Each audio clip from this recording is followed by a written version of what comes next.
Boa tarde, queridos irmãos. Mais uma vez, nós hoje felizes estamos, porque vamos ter na palavra da nossa querida irmã Marta, o tema A Mensagem da Compaixão. Neste momento, então, é o hábito e como precisamos. Vamos pensar em Jesus, vamos agradecer mais uma vez por aqui podermos nos encontrar e lembrar de tudo que nos deixou o nosso grande Mestre Jesus, através do seu exemplo de fé e de seguimento à lei de Deus. Como sabemos, tudo já está organizado e preparado para que cada um de nós, ao ouvirmos a palavra da nossa irmã, possamos sair renovados, amparados e com certeza mais confiantes na força do Pai, para que possamos vencer a todas as etapas da semana que estamos a iniciar. Muito obrigada, Senhor, e que assim seja.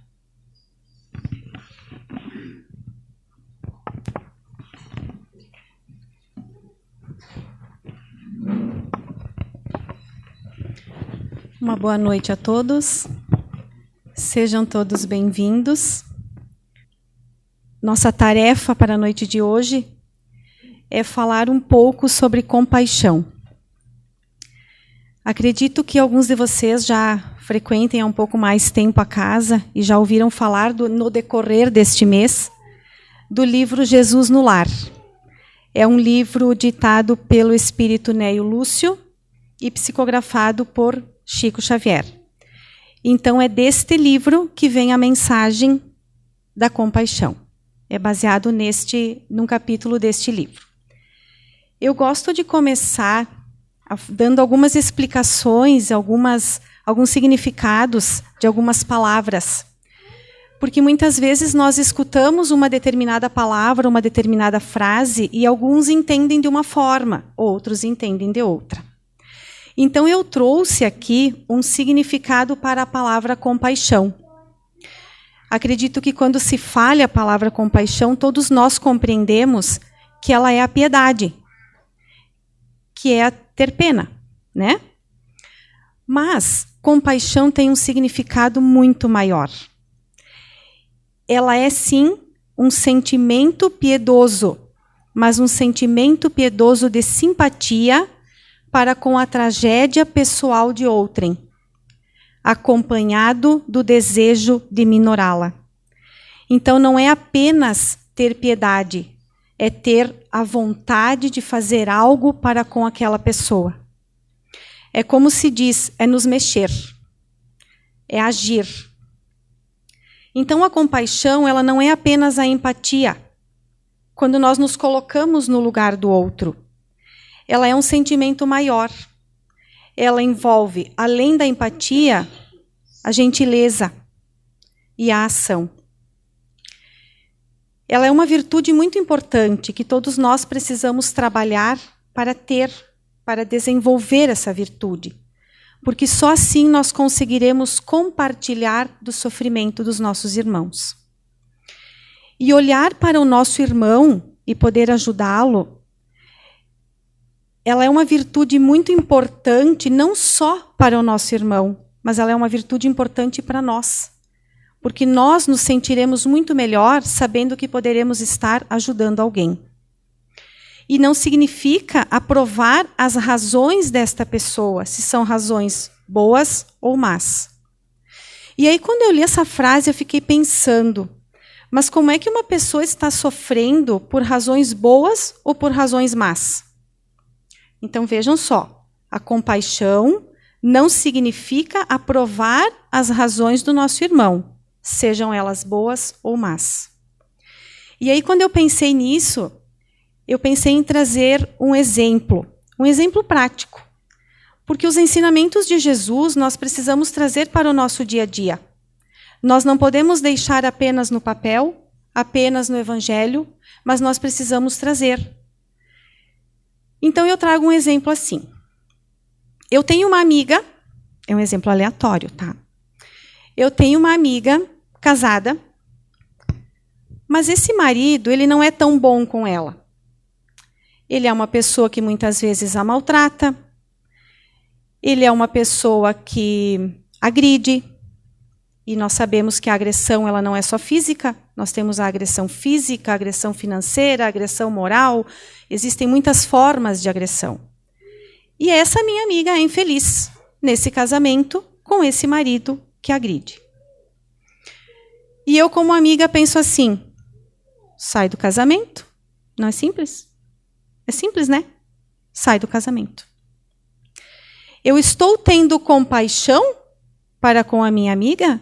Ou eu estou fazendo um julgamento? Afinal de contas, se tu está sofrendo, sai do casamento. Isso é um julgamento. Porque eu não estou no lugar dela. Eu não sei quais são as razões que fazem ela permanecer nesse casamento. Então, qual é o meu papel? Qual é a virtude da compaixão? É estar ao lado dela, mesmo sabendo quem tem que aprovar ou desaprovar a atitude dela não sou eu. Posso até não concordar, mas o meu papel é estar do lado dela. É auxiliar, porque eu sei que ela não está bem. É levá-la para um café, conversar ou apenas dar um abraço. Isso é compartilhar do sofrimento da outra pessoa, mesmo sendo por escolha dela, porque não conhecemos a razão do outro. Isso é muito importante, porque eu acredito que todos nós, como seres imperfeitos que ainda somos, é muito fácil nós julgarmos o outro, achar que está fazendo certo ou está fazendo errado. Então, não é esse o nosso papel. E nós temos o maior exemplo de compaixão, que é trazido desde a época de Jesus, que é a parábola do bom samaritano. Então, eu trouxe a parábola do bom samaritano e eu vou ler para que todos nós possamos nos recordar do que foi que aconteceu naquele dia. Essa parábola está em Lucas, capítulo 10, versículo 30 a 35. Um homem descia de Jerusalém para Jericó, quando caiu nas mãos de assaltantes.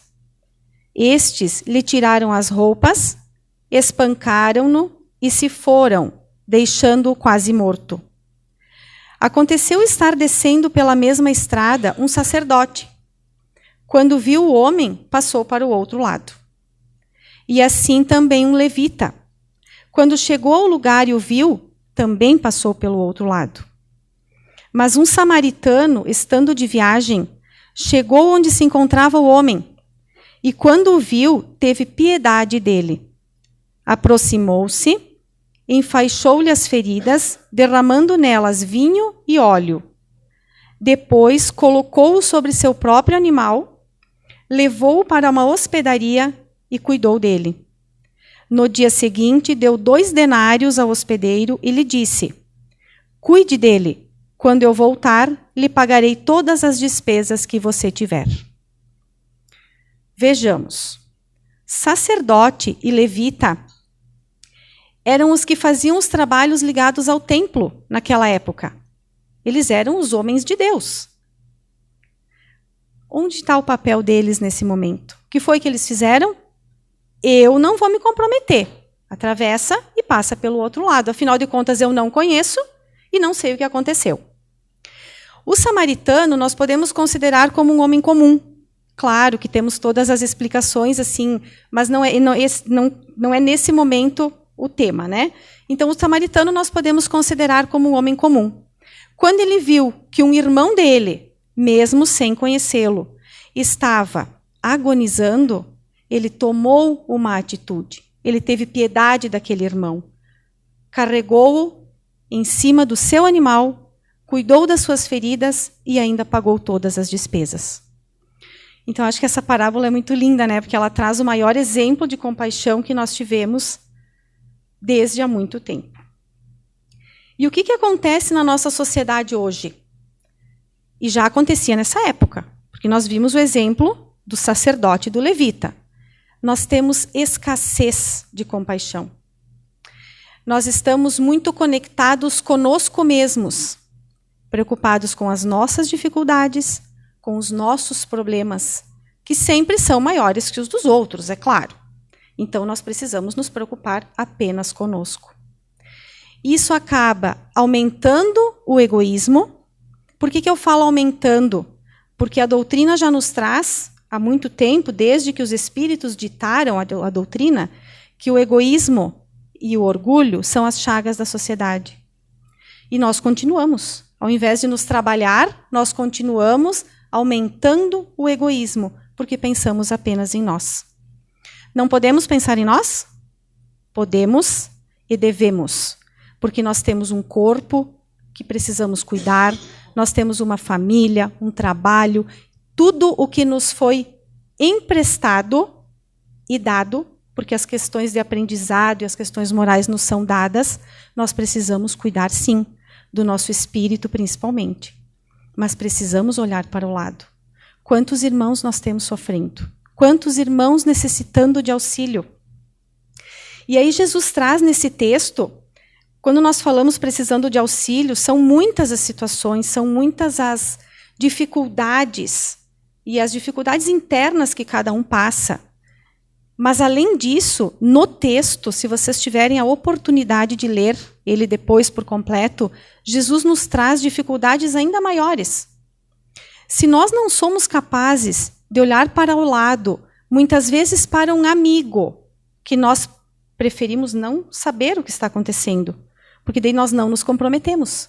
Então, nós fugimos dessa responsabilidade. Então, se nós fazemos isso, imagine qual o nosso pensamento e qual a nossa atitude perante um criminoso, um corrupto, alguém que trai, que mata dentro da própria família.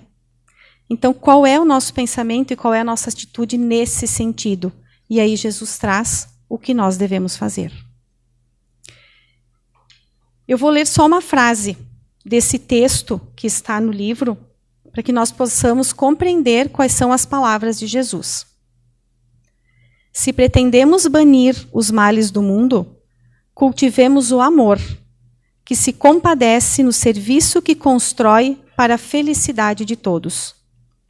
Ninguém se engane, as horas são inflexíveis instrumentos da lei que distribui a cada um segundo as suas obras.